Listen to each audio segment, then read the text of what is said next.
දේව ප්‍රේමයෙන් පිරි සුබ දවසක්. දවසේ ශුද්ධ ලිවිලි මෙනෙහි කිරීම පිලිප්පි පොතේ පළවෙනි පරිච්ඡේදයේ 21 වෙනි පදය. මට ජීවත් වීම නම් ක්‍රිස්තුස් වහන්සේ උදෙසා ජීවත් වීමය. මරණය මට වාසියකි. ඔබ හා මම ජීවත් වෙන්නේ වැටුණු ලෝකයක.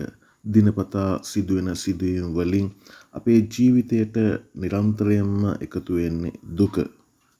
ඉතින් දුක මැද අපි සතුට සොයාගන්නේ කොහොමද? සතුටෙන් ජීවත් වෙන්නේ කොහොමද?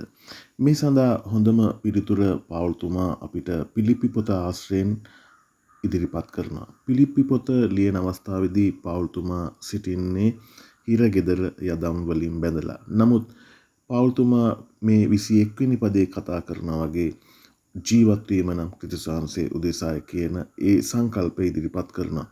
ඔහු මුහුණ දෙන අත්දැකීම නෙමෙයි ඔහුගේ දුක හෝ සතුටට හේතු වෙන්නේ. ඔහුගේ සතුටට හේතු වෙන්නේ ක්‍රිස්තුස් වහන්සේ සමග පවත්නා ගැඹුරු සම්බන්ධතාවය.